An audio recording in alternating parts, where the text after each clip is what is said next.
नाज़रीन, भारत में सिंधी ॿोली जी ख़िदमत कंदड़ रेडियो टीवी ऐं फिल्मुनि जे कामयाब सिंधी कलाकार, डायरेक्टर, प्रोड्यूसर ऐं सोशल वर्कर कन्यो रूपाणी जी वरसी मल्हाई पई वञे। उन हवाले सां ॾिसूं था ही रिपोर्ट। ही ॻाल्हि आहे 1947 जी। नंढे खंड जो विरहाङो हिंदू सिंधियुनि खे पंहिंजो वतन छॾिणो पियो।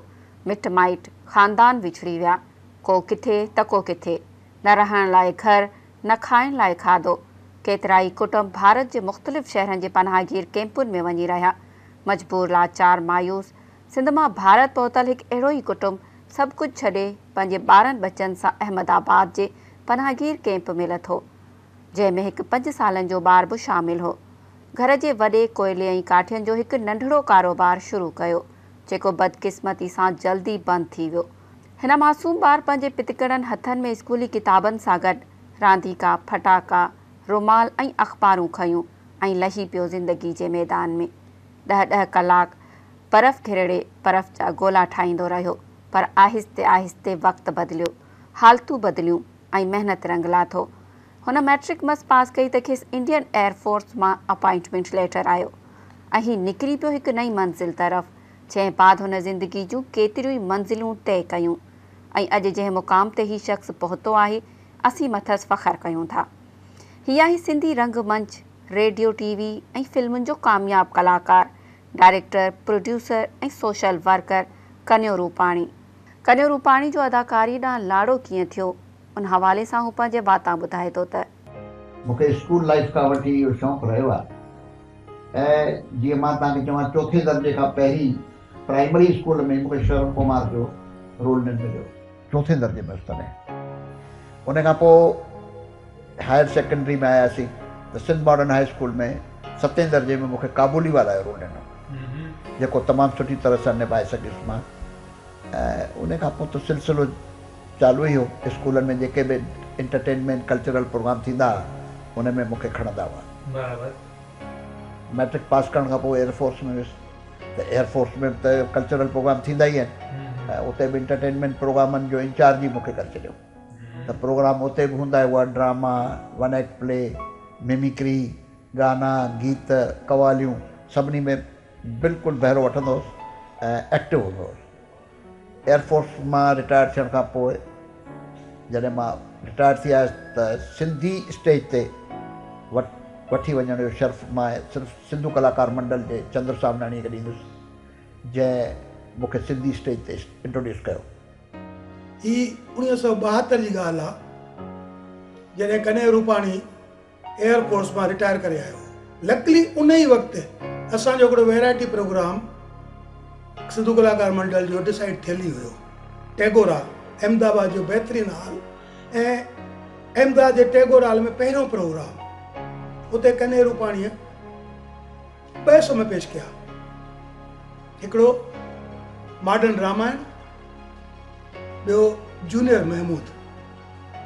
सचपच ॿई रोल ऑडियंस खे एतिरा वणिया, ईअं लॻो त अहमदाबाद खे हिकिड़ो तमामु सुहिणो ऐं सुठो कॉमेडियन कलाकार मिली वियो आहे।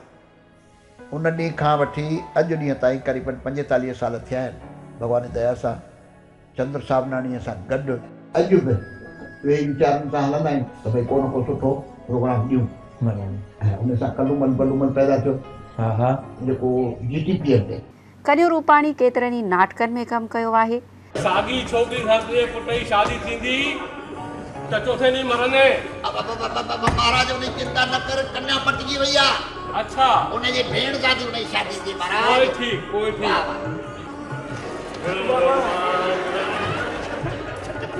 जल्दी हलिया हलिया लाडा गाए।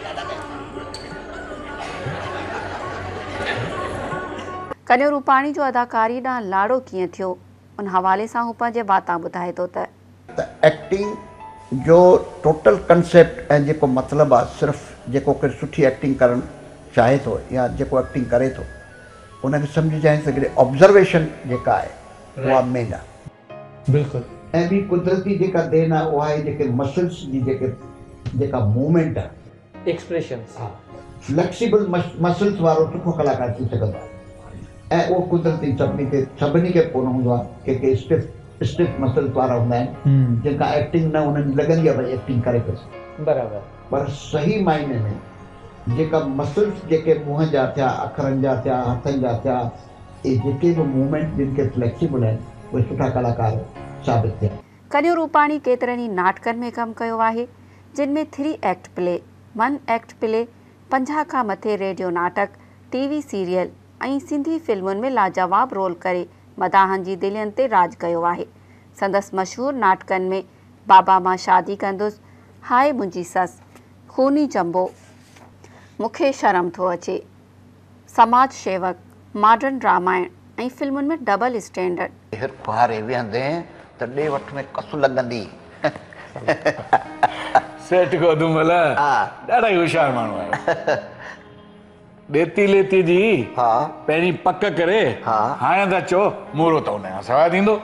साईं ॾेती लेती शादीअ सां लागू आहे ऐं मूड़ो मिटी माइटी पक करण जो आहे। हाणे जॾहिं मिटी माइटीअ जी पक थींदी त साईं असांखे मिठो मुंहुं त मिठो कराईंदा न कराईंदा? ज़रूरु कराबो। बसि पोइ हिन खां पोइ जेके 50 कोडियूं मुंहिंजो मतिलबु 50,000 जेके पुॼनव से खणी ॾिजो।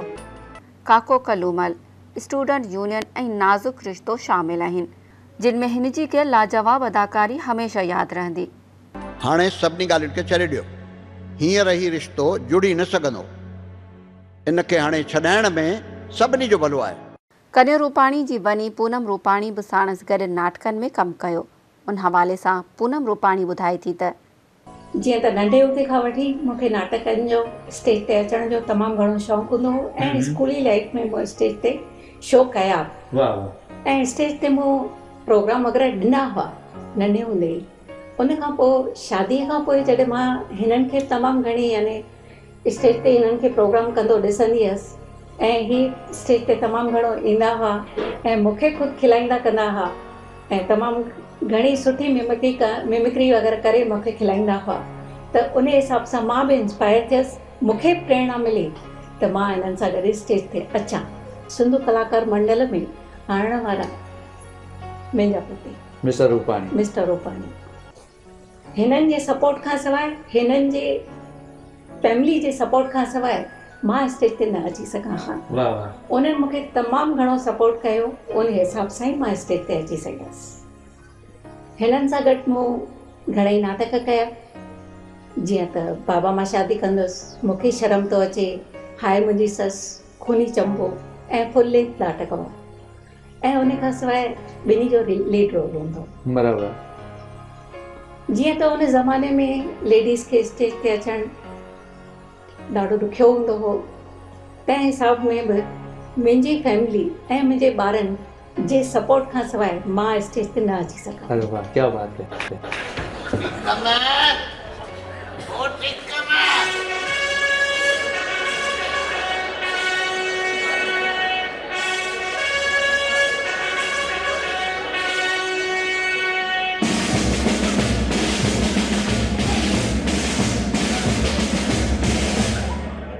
अची विया चंडे तारा आसमान में लही ज़मीन ते अची विया। होशियार सावधान सुधावादी ग्रेड अची वियो आहे। बाबा तव्हांजो पुटु टीकम तव्हांखे पेरे थो पए। कन्हैया रूपाणी पाण वॾो अदाकार हुजण बावजूद फन जे स्टेज ते केतिरनि ई सुठनि अदाकारनि खां मुतासिर थियो। रमेश जानाणी, भाऊ SP मेघाणी, भाऊ मदन जुमाणी, जसवंत कुमार, एतिरा सुठा आला दर्जे जा जेके ड्रामा ॾींदा उन सचपच उन्हनि ड्रामनि ऐं उन्हनि जे ड्रामनि जे सिंधी स्टेज मूंखे पाण ॾातम थोरो वधीक मुतासिर कयो। अॼु जी तारीख़ में मां ईअं चवंदुसि त नई जनरेशन नीरू आसराणी थियो, जया आसराणी थी, तंहिंखां सवाइ जूली तेजवाणी, किथां नागपुर जा किशोर लालवाणी, साईं भोपाल जो छा नालो अशोक बुलाणी, ये अॼु जे ज़माने जा बहितरीन डायरेक्टर ऐं बहितरीन कलाकार आहिनि। कन्हैया रूपाणी सुठो गायक बि हो, खेसि ॻाइण जो शौक़ु हो। संदसि गली जो सुर अॼु बि माण्हुनि खे मोहे विझे थो। इस दिल से तेरी याद भुलाई नहीं जाती, ये प्यार की दौलत है लुटाई नहीं जाती, इस दिल से तेरी याद भुलाई नहीं जाती। अदाकार हुजण सां गॾु हिकु समाज सुधारक बि आहे। समाजी ख़िदमत जे हवाले सां संदसि वीचार कुझु हिन रीति आहिनि। अॼु जेको कुझु ॾिनो आहे मूंखे समाज ई ॾिनो आहे। बराबरि मूं स्ट्रगल कई आहे, पर स्ट्रगल सां गॾु समाज जंहिं पोज़ीशन ते मूंखे पहुचायो आहे उहा त समाज जी देन आहे। जे उन मां कुझु जे मूं कंहिंखे ॾिनो या कंहिंजे समाज जे कमु अचे उन खां वॾी ॿी यार कहिड़ी ॻाल्हि थी। मानाइते शख़्स कन्हैया रूपाणी जी अदाकारी, समाजी ख़िदमत ऐं मिसाली महिनत खे संदसि ख़ानदान जा फ़र्द, दोस्त ऐं साथी हिन रीति ॾिसनि था। जॾहिं बि मां दादा सां गॾु वेंदो आहियां हुननि जा ज़िंदगीअ जा एक्सपीरियंस ॿुधी करे ॾाढो रोमांच पैदा थींदो आहे ऐं सच ॿुधायां त मज़ो बि ॾाढो ईंदो आहे ऐं हिन एक्सपीरियंसिस खे ॿुधी करे मूंखे ॾाढी मोटिवेशन बि मिलंदी आहे। कन्हैया रूपाणी एयरफोर्स मां रिटायर थियण बाद कपिड़े जो कारोबार बि शुरू कयो। उन बाबति हिकु सवाल जे जवाब में संदसि चवण हो त मां एयरफोर्स मां आयुसि रुपया 17,000 खणी, उन में पेंशन बि कयमि, कम्यूटेशन बि कयमि ऐं अची नंढो धंधो शुरू कयमि रेडीमेड गारमेंट्स जो। उन रेडीमेड गारमेंट्स खे ॾिसी ॾिसी कपिड़े में वरी धंधे में हलियो वियुसि। वरी कपिड़े धंधे में हिकु दफ़ो को दुबई वञण जो चांस अची वियो त ट्रेवल एजेंसी जे मां टिकट वरितमि मुंबईअ मां, उहा हुई स्काई स्पीड। उते जो जेको मालिक हो कुंदन रामचंदाणी, उन चई यार तूं छा पियो थो कपिड़े धंधो पियो थो करी, तूं यार कपिड़े धंधे लाइक़ पियो कनि। मूं चयो छो भला? अड़े यार तोखे ट्रेवल एजेंट थियणु खपे। उते ट्रेवल एजेंटी अञा चालू ई आहे, ईअं आहे।